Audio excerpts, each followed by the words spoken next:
Good morning students, welcome to social science class, term 2, standard 8, geography lesson 1, migration and urbanization, which means இடம்பெயர்தல் மற்றும் நகரமயமாதல்.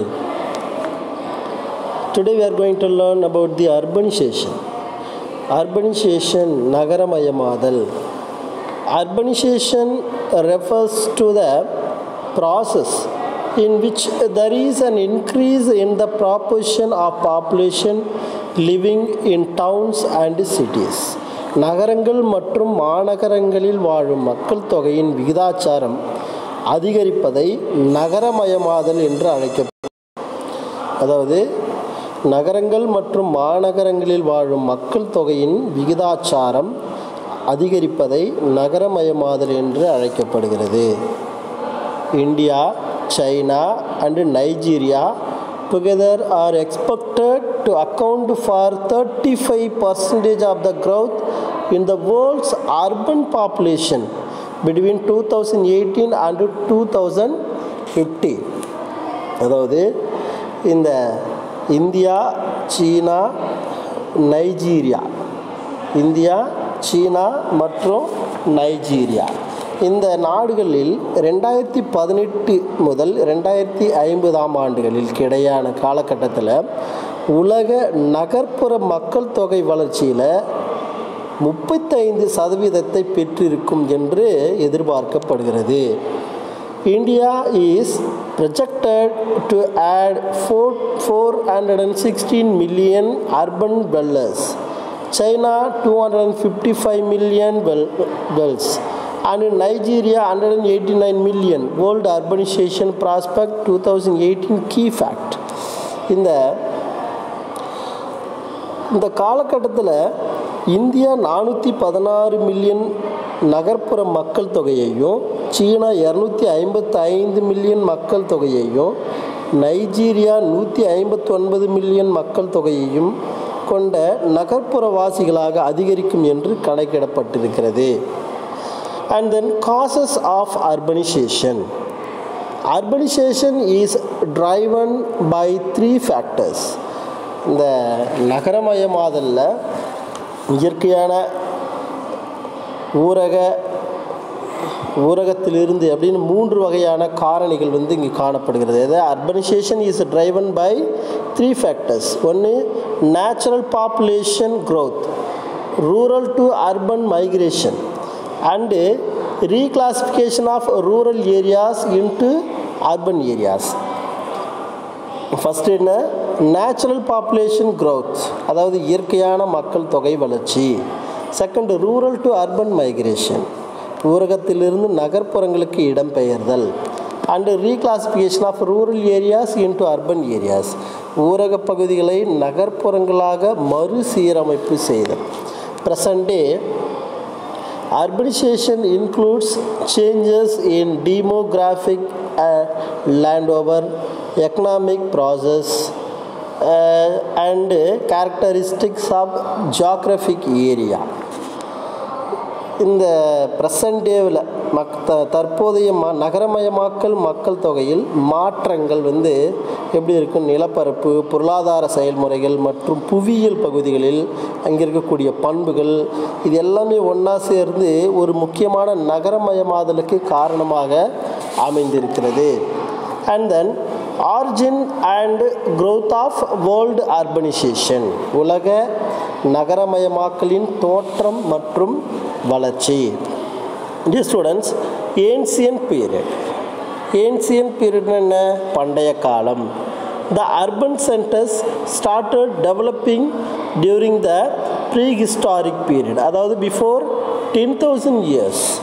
வரலாற்றுக்கு முந்தைய காலத்திலேயே நகரமயங்கள் உருவாக தொடங்கி இருந்தது. அதாவது என்ன, கிட்டத்தட்ட ஒரு 10,000 ஆண்டுகளுக்கு முன்பே இங்கே நகரமயமாதல் தொடங்கி இருந்தது. During this period, primitive man started domestication of plants and animals. இந்த காலகட்டத்தில் தொடக்க கால மனிதர்கள் தாவரங்களையும் விலங்குகளையும் வளர்க்க தொடங்கி இருந்தார்கள். And then it was the period of development of permanent settlement. இது நிரந்தரமான குடியிருப்புகள் வளர்ச்சி அடைய இங்கு தொடங்கியிருந்தது. The river valley regions of the Egypt, Greece and India gave rise to the agrarian communities which eventually formed the urban communities and urban centers. இங்கே எகிப்து, கிரேக்கம் மற்றும் இந்திய ஆற்று பள்ளத்தாக்கு இந்த பகுதிகளில் வேளாண்மை சார்ந்த சமூகங்கள் தோன்றி அது நகரங்கள் சார்ந்த சமூகமாக மற்றும் நகர மையங்களாக உருவாகி இருந்தது. The excess production of food grains was the major reason for the urbanization. அங்கு இருந்த முக்கியமான உணவு தானியங்கள் அதிக அளவில் உற்பத்தியே இந்த நகரமயமாக்கலுக்கு ஒரு முக்கிய காரணமாக இருந்தது. அண்ட் தென்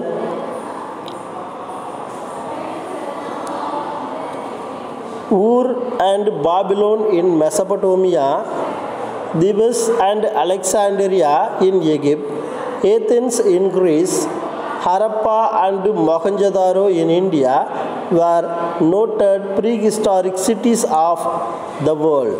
Yes, இங்கே மெசபடோமியாவில் இருக்கக்கூடிய உர் மற்றும் பாபிலோனியா, எகிப்தில் உள்ள தீப்ஸ் மற்றும் அலெக்சாந்திரியா, கிரேக்க நாட்டில் இருக்கக்கூடிய ஏத்தென்ஸ், இந்தியாவில் ஹரப்பா மற்றும் மொஹஞ்சதாரோ, இது எல்லாமே உலகில் மிக பழமையான வரலாற்றுக்கு முந்தைய காலகட்டத்தில் இருந்த ஒரு குறிப்பிடத்தக்க நகரங்களாக இருந்தது.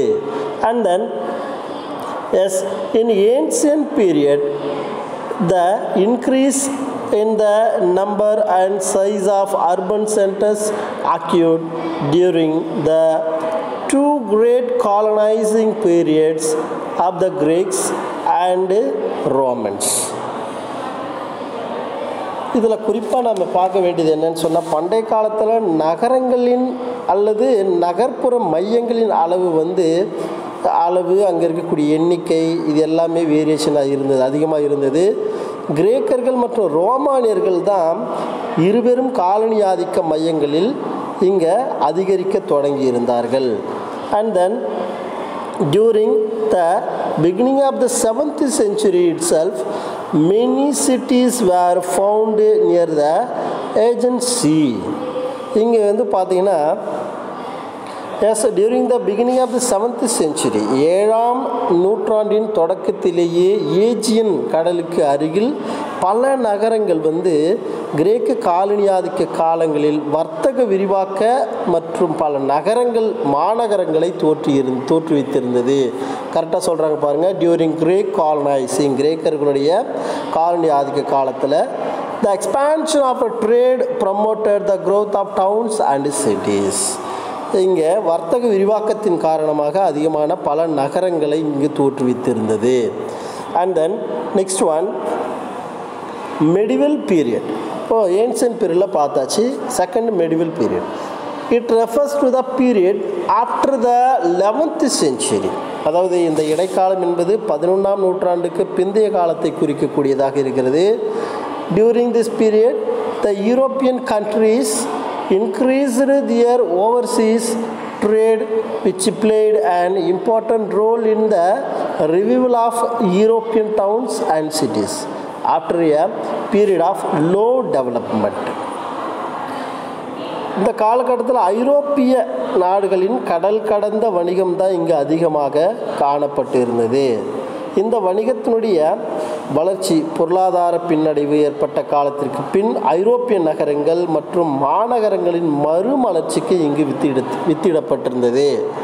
At the end of the 13th century, Paris, London, Geneva, Milan and Venice were the important cities found in Europe. இந்த மறுமலர்ச்சிக்கு பிறகு பார்த்தீங்கன்னா 13ஆம் நூற்றாண்டுகளில் அந்த இறுதியில் பாரிஸ், லண்டன், ஜெனீவா, மிலன் மற்றும் வெனிஸ் இந்த நகரங்கள்லாம் ஒரு முக்கிய நகரங்களாக வளர்ச்சி அடைந்திருந்தது. அண்ட் தென் மாடர்ன் பீரியட், இது பாருங்கள் நவீன காலம் அப்படின்னு சொல்லக்கூடியது. This period starts from 17th century. இந்த காலகட்டம் 17ஆம் நூற்றாண்டில் இருந்து தொடங்குகிறது. and then it marks the third phase of development in urbanization. இது நகரமயமாக்கலின் மூன்றாம் கட்ட வளர்ச்சியை குறிக்கிறது. அதாவது இது ஃபைனல் மூன்றாவது கட்டம். The industrial revolution in the 19th century accelerated the growth of towns and cities. அப்போ இங்கே தொழில் புரட்சி, அதாவது குறிப்பாக சொல்லணும்னா கட்ட வளர்ச்சியை குறிக்கிறது அப்படின்னு சொல்லலாம். அதாவது என்ன, மூன்றாம் கட்ட வளர்ச்சியை குறிக்கிறது. இந்த 19ஆம் நூற்றாண்டில் உருவான தொழில் புரட்சி தான் நகரங்கள் மற்றும் மாநகரங்களின் வளர்ச்சியை இங்கே துரிதப்படுத்தி இருந்தது. The Europeans with urban civilization gave birth to a large number of new towns in the North America and Soviet Union. ஐரோப்பியர்களின் நகர்ப்புற நாகரிகத்தினால அதிக எண்ணிக்கையிலான புதிய நகரங்கள் வட அமெரிக்கா மற்றும் சோவியத் யூனியனில் உருவாகி இருந்தது. The modern means of transport and communication, the development of new trade routes during the 19th century has strengthened the trade centers and urban areas. And then அதாவது நவீன தொலைத்தொடர்பு போக்குவரத்து மற்றும் 19ஆம் நூற்றாண்டின் தொடக்கத்தில் ஏற்பட்ட புதிய வணிக கடல் வழி தடங்களின் வளர்ச்சி தான் வணிக தலங்களையும் நகர்ப்புற பகுதிகளையும் நன்கு வலுப்படுத்தி இருந்தது. And then next, the latest development in urbanization was noticed in the continent of Africa. சமீபத்திய நகரமயமாக்கலின் வளர்ச்சி ஆப்பிரிக்க கண்டத்தில் நன்கு நமக்கு தெளிவுபடுத்துகிறது. எப்போ sir? Before 1930 Africa had towns only on its coasts, but now it has 50 towns with population exceeding 1 lakh. அதாவது என்ன, இந்த 1930ஆம் ஆண்டிற்கு முன்பு ஆப்பிரிக்காவில் உள்ள நகரங்கள் கடற்கரையையே ஒட்டி இருந்தது. ஆனால் தற்போது 50 நகரங்கள் 1 லட்சத்திற்கு அதிகமான மக்கள் தொகையை கொண்டு காணப்படுகிறது. And major cities in Africa and are Cairo, Nairobi, Mombasa and Bulawayo, Douala, Abidjan, Lagos, Accra, Addis Ababa and Leopoldville, Luanda, Cape Town, Natal and Pretoria, etc. Thus, in modern age, the accelerating urbanization is resulting in a redistribution of population through the world. Yes, dear students, இதில் பார்த்தீங்கன்னா Cairo, Nairobi, Mombasa, Bulawayo, Douala, Abidjan, Lagos, Accra, Addis Ababa, Leopoldville, Luanda, Cape Town, Natal, Pretoria போன்ற நகரங்கள் ஆப்பிரிக்காவின் மிக முக்கியமான நகரங்களாக இருக்கிறது. நவீன கால துரித நகரமயமாக்கல் உலகம் முழுவதும், அதாவது மக்கள் தொகை மறுபரவலுக்கு இது உட்படுத்தி இருக்கிறது. Thank you for watching this video and have a great day.